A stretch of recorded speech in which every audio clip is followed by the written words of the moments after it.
नमस्कार, स्वागत है आपका द न्यूज पर। मैं हूं आपके साथ शिप्रा सैनी।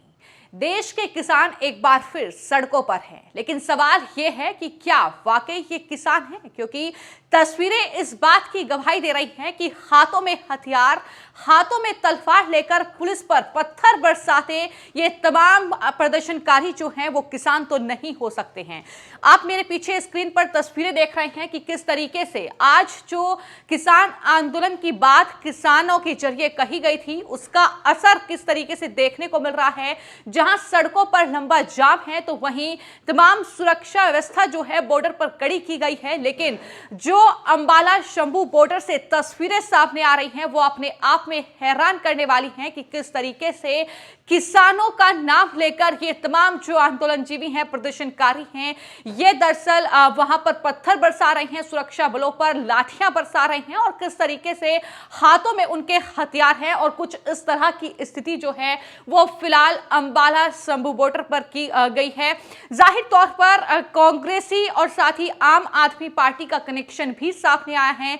जिस तरीके से ये देखने को मिल रहा है कि पंजाब में इन्हें नहीं रोका जा रहा है और जाहिर तौर पर ये तमाम लोग आगे बढ़ रहे हैं अपने ट्रैक्टर ट्रॉली के साथ और इस तरीके से लगातार दिल्ली में घुसने की कोशिश इनके जरिए हो रही है। लेकिन इन सब के बीच ये सवाल भी उठ रहा है कि आखिर 2024 का चुनाव है और 2 साल के बाद एक बार फिर ये स्थिति क्यों बनी है? ऐसी क्या मांगे हैं जिसको लेकर ये किसानों के नाम पर इस तरीके से प्रदर्शनकारी जो हैं वो दिल्ली की तरफ कूच कर रहे हैं? तो आखिर ऐसी कौन सी मांगे हैं जिसको लेकर ये तमाम जो प्रदर्शनकारी हैं किसानों के नाम पर इस तरीके का तांडव जो है वो कहीं ना कहीं दिखा रहे हैं और दिल्ली की तरफ कूच कर रहे हैं? आप जैसा कि देख सकते हैं कि जो ये किसान आंदोलन के नाम पर जो मांग लगातार ये लोग कर रहे हैं, तो न्यूनतम समर्थन मूल्य यानी एमएसपी की मांग एक बार फिर से हो रही है और न्यूनतम समर्थन मूल्य यानी एमएसपी को लेकर कानून बनाया जाए, ये मांग लगातार ये जो किसान हैं ये कर रहे हैं। इसके अलावा स्वामीनाथन आयोग की सिफारिशों को लागू किया जाए। स्वामीनाथन वो कृषि वैज्ञानिक जिन्हें मोदी सरकार ने भारत रत्न पुरस्कार से नवाजा है, लेकिन बावजूद इसके दरअसल इस तरीके के हालात बनते दिखाई दे रहे हैं और इस तरीके से एक बार फिर स्वामीनाथन आयोग की सिफारिशों को लागू करने की मांग इनके जरिए हो रही है। तीसरी मांग यह है कि किसान कृषि ऋण भी माफ करने की मांग है, यानी जो ऋण है उसको माफ किया जाए किसानों का, यह भी मांग सरकार से की जा रही है। इसके अलावा लखीमपुर खीरी मामले पर किसान परिवार को मुआवजा दिया जाए, ये मांग भी वो कर रहे हैं। हमने देखा था कि 2020 से 21 के बीच जो आंदोलन राजधानी दिल्ली की सड़कों पर चला था, फिर चाहे वो टिकरी बॉर्डर हो, फिर चाहे वो गाजीपुर बॉर्डर हो या सिंघू बॉर्डर हो, उस पर जिस तरीके से किसान डटे रहे थे, उसके बाद लखीमपुर खीरी का भी एक मामला सामने आया और उसको लेकर भी तमाम आरोप सरकार पर लगे, लेकिन किसान परिवार को मुआवजा दिया जाए, ये मांग वो कर रहे हैं। इसके अलावा किसानों को प्रदूषण कानून से बाहर रखा जाए, एक मांग ये भी उनके जरिए हो रही है। तो ये कुछ मांगे हैं जिसको लेकर किसानों के नाम पर ये प्रदर्शनकारी इस तरीके से राजधानी दिल्ली की ओर कूच कर रहे हैं। हम इसलिए कह रहे हैं किसानों के नाम पर क्योंकि तस्वीरें ये बता रही हैं कि अगर किसान होते, वाकई सरकार से अगर मांग करते, तो जाहिर तौर पर शांतिपूर्ण प्रदर्शन वो कर सकते थे, शांतिपूर्ण तरीके से आंदोलन कर सकते थे, लेकिन फिलहाल वो तस्वीर जो है दिखाई नहीं दे रही है। जिस तरीके के हालात जो हैं वो कहीं ना कहीं बन रहे हैं। इसके अलावा कुछ और मांगे हैं। फिर चाहे बात की जाए कृषि वस्तुओं जैसे कि दूध उत्पादों, फल और सब्जियों, इसके अलावा मांस पर आयात शुल्क कम करने की मांग हो रही है और भत्ता बढ़ाया जाए, ये मांग वो कर रहे हैं। यानी इन सब चीजों से आयात शुल्क जो है वो घटाया जाए और भत्ता बढ़ाया जाए, ये मांग भी उनकी है। इसके अलावा 58 साल से ज्यादा उम्र के जो किसान हैं उनके लिए पेंशन की मांग हो रही है। जी हां, 10,000 रुपए उन्हें हर महीने पेंशन दी जाए, सरकार उन्हें हर महीने पेंशन दे, ये मांग वो कर रहे हैं। और जैसा कि आप देख सकते हैं कि 10,000 रुपए मासिक पेंशन जो है उन्हें दी जाए। इसके अलावा जो कीटनाशक बीज और उर्वरक हैं, अधिनियम में संशोधन करके कपास के अलावा जो तमाम फसलें हैं उनके बीजों की गुणवत्ता में सुधार किया जाए, यानी जो तमाम जो फसलों का बीज है उसकी गुणवत्ता बढ़ाई जाए और तमाम जो कहीं ना कहीं खेती में इस्तेमाल होते हैं उर्वरक है, कीटनाशक दवाइयां हैं, उसको लेकर भी ये मांग कर रहे हैं कि उसका जो दरअसल अधिनियम है उसमें संशोधन किया जाए। ये तो कुल मांग है जो लगातार ये लोग कर रहे हैं। हालांकि जो केंद्रीय कृषि मंत्री हैं अर्जुन मुंडा, उनसे भी एक प्रतिनिधि मंडल की मुलाकात हुई है। तमाम इन मांगों पर चर्चा सरकार के साथ चल रही है। बावजूद इसके ये इस तरीके से 13 फरवरी को दिल्ली की तरफ कूच करेंगे किसान, ये कहकर, और जिस तरीके का तांडव कहीं ना कहीं देखने को मिल रहा है और ये साफ तौर पर दिखाई दे रहा है ये सिर्फ और सिर्फ राजनीतिक कहीं ना कहीं एक तरीके से मकसद पूरा करने के लिए इस तरीके से कुछ लोगों को कहीं ना कहीं दिल्ली की ओर बढ़ने के लिए भेज दिया गया है।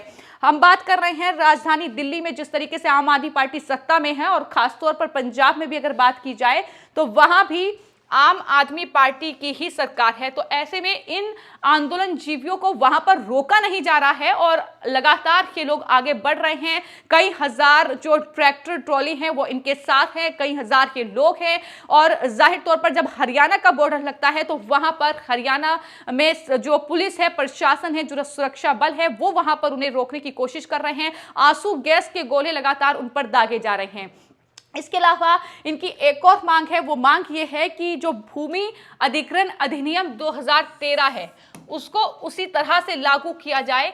इस बारे में केंद्र सरकार की ओर से राज्य सरकार को निर्देश जो दिया गया है उसको रद्द किया जाए, ये मांग भी वो कर रहे हैं। तो ये तमाम मांगे हैं जो मैंने बताई हैं, 10 बड़ी मांग है, जिसमें सबसे बड़ी मांग जो एमएसपी को लेकर लगातार ये लोग कर रहे हैं। और वहीं पर मैं आपको बता दूं कि किसानों को पेंशन दिया जाए। 58 साल से ऊपर के जो किसान हैं उन्हें 10,000 रुपये पेंशन दिया जाए, ये मांग वो कर रहे हैं। तो इस तरीके से ये तमाम मांगे हैं जिसको लेकर किसानों के नाम पर इस तरीके का जो प्रदर्शन है वो कहीं ना कहीं किया जा रहा है। लेकिन जब हम कह रहे हैं कि इसमें राजनीतिक कहीं ना कहीं एजेंडा है, वो हम क्यों कह रहे हैं, ये भी आप तस्वीर देख लीजिए कि किस तरीके से कहीं ना कहीं कुछ राजनीतिक दल हैं जो इसमें अपनी सियासी रोटियां सेक रहे हैं सरकार को बदनाम करने के लिए। और ये वो तस्वीर है, दरअसल ये आप देख सकते हैं कि कांग्रेस पार्टी के प्रवक्ता हैं रणदीप सुरजेवाला, और रणदीप सुरजेवाला के साथ जो ये शख्स आपको नजर आ रहे हैं जो इन किसानों की अगुवाई कर रहे हैं, गुरमीत मंगत, ये आप देख सकते हैं। विजय पटेल ने इस बात का खुलासा किया है, ये एक ट्विटर हैंडल है, उनके जरिए इस तस्वीर के साथ ये खुलासा किया गया है कि किस तरीके से कांग्रेसी कनेक्शन जो है इस पूरे आंदोलन का है। क्योंकि आप देख सकते हैं कि रणदीप सुरजेवाला के साथ गुरमीत मंगत नजर आ रहे हैं, और गुरमीत मंगल जो हैं वो नेशनल मीडिया पैनलिस्ट हैं कांग्रेस पार्टी के।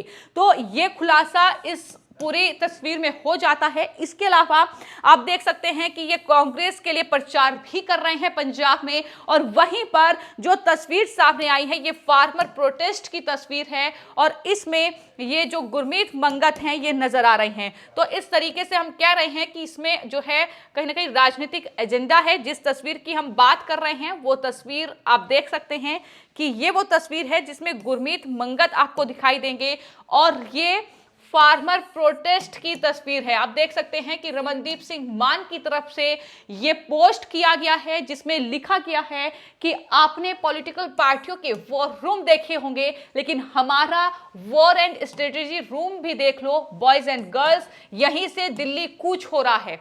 तो इस तरीके से उन्होंने कहा है कि आपने पॉलिटिकल पार्टियों के वॉर रूम देखे होंगे, लेकिन यहां पर आप देख लीजिए कि किस तरीके से पॉलिटिकल पार्टी के नुमाइंदे जो हैं वो इस आंदोलन में कूच कर रहे हैं, इन तमाम प्रदर्शनकारियों को वो भड़का रहे हैं। इस तरीके से सरकार को बदनाम किया जाए किसानों के नाम पर, इस तरीके की स्ट्रेटजी कहीं ना कहीं चल रही है। तो फिलहाल मैंने आपको ये तमाम तस्वीरें दिखाई हैं जिसके जरिए ये बताने की कोशिश की किसानों की मांग है। 2020 से 21 में जो आंदोलन हुआ उसमें भी कई मांगे थी, कृषि कानूनों को वापस ले लिया गया और भरोसा किसानों को सरकार की तरफ से दिलाया गया, और कई बड़े कदम जो हैं वो सरकार ने बीते कई सालों में किसानों के लिए उठाए हैं। फिर चाहे वो किसानों को निधि देना हो हर महीने या तमाम अन्य कदम जो हैं वो उठाए गए हैं। बावजूद इसके चूंकि 2024 2024 का चुनाव बेहद करीब है और जाहिर तौर पर जिन्हें प्रधानमंत्री नरेंद्र मोदी ने आंदोलन जीवी कहा था वो एक बार फिर से एक्टिव हो गए हैं सरकार का खेल बिगाड़ने के लिए और अपना खेल ठीक करने के लिए। लेकिन इन सब के बीच कहीं ना कहीं कांग्रेस और आम आदमी पार्टी का चेहरा क्या है वो भी हमने आपको दिखाया है। इन सब के बीच एक और जो बड़ी खबर है वो ये है कि बवाना में जो अस्थायी जेल बनाने की सिफारिश केंद्र सरकार की तरफ से की गई थी, आम आदमी पार्टी की केजरीवाल सरकार ने उसे खारिज कर दिया है। तो ये भी जानकारी इन सब के बीच आ रही है। लेकिन इस पूरे आंदोलन को देखते हुए चूंकि ना सिर्फ 13 फरवरी बल्कि 16 फरवरी को भी राकेश टिकैत ने ये ऐलान कर दिया है कि वो दिल्ली की तरफ कूच करेंगे, वो आंदोलन करेंगे। तो धारा 144 जो है वो राजधानी दिल्ली में लागू की गई है। इसके अलावा हरियाणा में भी कई दिनों के लिए इंटरनेट सेवाएं जो हैं बंद कर दी गई हैं। एहतियात के तौर पर सारे कदम उठाए जा रहे हैं, सुरक्षा बलों की भारी तैनाती। लेकिन इन सब के बीच प्रदर्शनकारियों का यह तांडव भी अंबाला के शंभू बॉर्डर पर देखने को मिल रहा है, जहां दिल्ली की तरफ ये प्रदर्शनकारी कूच करने की कोशिश कर रहे हैं। लेकिन पुलिस और प्रशासन का पहरा है जो कि जाहिर तौर पर इन्हें रोकने की तमाम कोशिशें हो रही हैं। फिलहाल आपकी इस पूरे मामले को लेकर क्या राय है, वे कमेंट बॉक्स में जरूर लिखें। धन्यवाद।